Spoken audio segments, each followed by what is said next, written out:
Welcome back to the Ref Show. We've had our say about John Moss in the FA Cup final. Let's turn our attention now to the Europa League final, which involved an English Premier League referee, Martin Atkinson.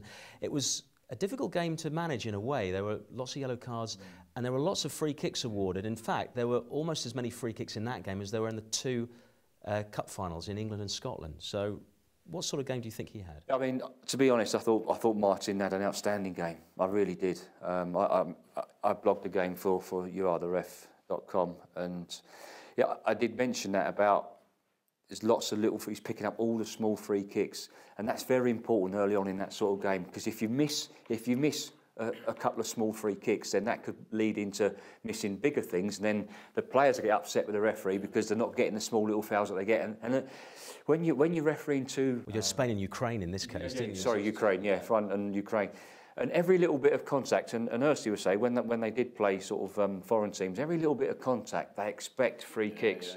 And it's very difficult because refereeing in the Premier League, because you let quite a bit go, and then going straight into international football, it's totally different refereeing it. It's a big cultural change. Big cultural change. That's where he did well with it. That's where he did well. The fact that he got on top of it, the amount of free kicks and the amount of cards, you know, he kept control of the game. And to be fair, I mean, he cautioned 8 players, which every yellow card was absolutely justified. And to be fair, he missed two. He missed two that perhaps were definitely yellow cards. But you know, to say he managed it, but having 8 cards and absolutely justified the 8 yellow cards. And I thought it was outstanding. And once again, you're refereeing a big game like that. I mean, I think Graham Poll's the last person to referee a Europa League final, and no one's talking about Martin. There was a couple of big penalty shouts that he got absolutely spot on, and he's come out of the game unscathed. No news is good news, as they say. Yeah, absolutely. He did have to deal with one incident, and it's quite topical in the last year or so. Mateus, the Dnipro player, went up for a challenge, suffered a head injury, but got back on, played, and then 5 minutes later collapsed. Now, they're saying since that they thought it was exhaustion that caused that, but how do you think Martin dealt with that situation? Well, as soon as he was made aware, he stopped the game and called the physios on, the doctor on. And as I say, as a referee, as soon as... I mean, sometimes it's difficult because when you have I mean, when I refereed, you know, a player got up for you have a little a challenge, and he's got a head injury, and then the team have gone away attacking, and you blow up for a heading, and the players go absolutely ballistic. Why do they do that, Ursty? Because a referee has no choice. When there's a head injury, he has to stop the game because the referee's not a doctor. But I think, you know, somebody collapsing on the pitch and somebody getting involved in a challenge, I mean, we can all pretty much tell whether he's been clattered and, you know, whether he's in a serious, you know, injury. You know, and that's where you've got to understand it. That's when the players are getting upset, because certainly when you go and play in Europe, like you mentioned earlier, that players are going down at every little touch or whatever. You know, it can be pulling the wool over the referee's eyes, and we're on the attack. You're laid on the floor. You pull it back. We're not going to be happy. He gets a magic sponge and he gets up and away we go. You know, so you know he certainly got it spot on. But it is difficult for the referee, Mike, in that situation where there's a head injury. He has to stop the game straight away, irrespective. So we agree he had a good performance. Oh, well, outstanding.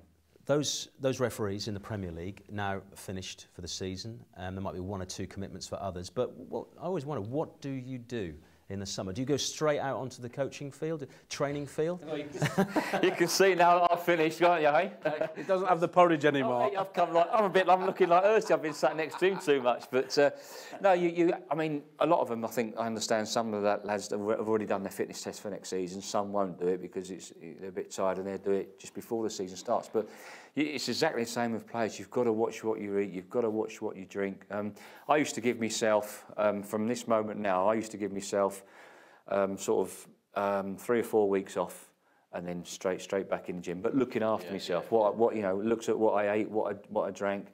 But then, you know, normally by mid-June, I would get myself back into the gym and working hard, ready for the season. You've got to have that break. You've got to recharge your batteries. And even for referees, it's very tiring. But we analyse in here. Do you sit back and look at your season or various moments in the season and think, should have done that better, or I'm going to correct that, I'm going to work on that during the summer? Do you do any of that?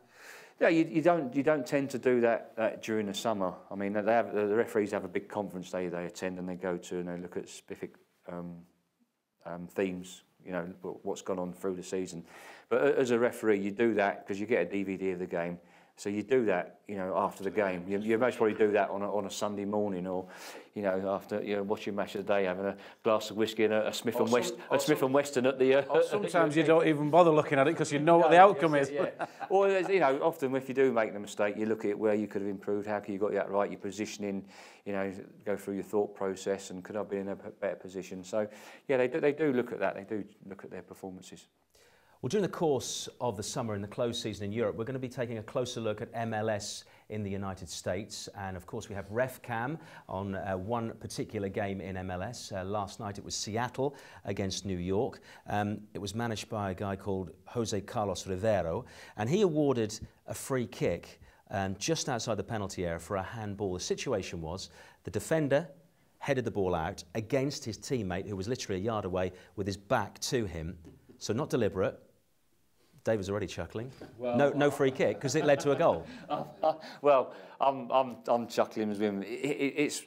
Listen. Let's put this into context. For me, handball, whether it is deliberate or not, is one of the easiest laws in association for sim. Well, it's either deliberate or not. Is the ball hit the arm, or has he moved the arm towards the ball? It's simple. It's that simple. And for me, it wasn't even a free kick. No. It wasn't even a free kick. It's not deliberate. It's just, you know, his back's to him. What's he supposed to do? What's he doing? How's it deliberate? The ball's his teammate's headed away, and it's hit his arm. Is his arm in an unnatural position? Has he raised his arm? He's had an absolute shocker, to be fair. Well, resulting in the goal as well. Yeah, well, it's interesting because I think it's, with the name, it must be one of the Spanish contingent of referees that are sort of refereeing in that area from, because they did have that in. Yeah. They sort of have a sort of referee differently sometimes, don't they? But it's for me, it's not a free kick. And I imagine they'd be very unhappy with it. I imagine Pete Walton's had a phone call this morning. Of course, Pete Walton, former Premier League referee, who's now in charge of those referees in the United States. Something else that might be worth touching on. Later in that game, it got quite a little bit feisty. Rivero had to kind of speak to the players quite closely, and there was that sort of touchy-feely between the players and him and the players. Are you, I mean, I'm trying to think back to when you were a referee. Did you get too pally with players, or did you feel it needed to be in certain situations? Because there's an implication maybe from an opposing fan that, hold on a second, you're a bit close to so-and-so on the pitch. Is that giving them, you giving them an advantage? I mean, I said it earlier on. With me, when I crossed that white line, players knew what they'd get from me, and they knew that I would give them a chance, but they knew also if they stepped out of line, then I would sort them out. So yes, you can be friendly, but then on the other hand, sometimes you've got to come down and you've got to be strong, and that's where you get your respect from the players. Yeah. Players know you, and yes, you can be friendly, but other times you've got to come out and say, bang, bang, that's a free kick, and go. And that's where I come back to say, giving you small free kicks, and that stops all that. That stops that players getting a bit tetchy. It gets a little bit scary if it's one-sided, though. You know, if it's only pally with a certain team, you know, you've certainly got to spread it around a little bit. And some players won't accept it off a referee. Yeah. Some players will not accept him being pally with them because that's not his job.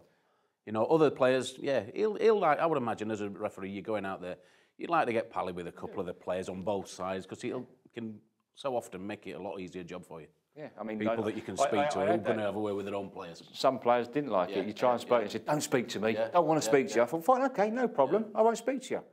But would you ever go up to another player and sort of have a word with him because I've got my eye on him, you know, and work it that way? I would do. I'd use the captain. I'd say, hey, listen, look, have a word with him because he ain't going to last. He ain't going to last 90 minutes. You don't have a word with him. Can you go and sort him out for me? And that's where your friendly side of it can come out in the game, and use it to your advantage. It's managing the players. And that's that's a big part of a referee's, armoury, managing the players. Mark, David, thank you very much for joining us this week on The Ref Show. We'll see Mark and David again in the future. But looking ahead to next week, Alan will be back and they'll be focusing on the UEFA Champions League final between Juventus and Barcelona. And again, be taking another look at MLS as the European season draws to a close. Thanks for joining us here on The Ref Show. We'll see you again soon.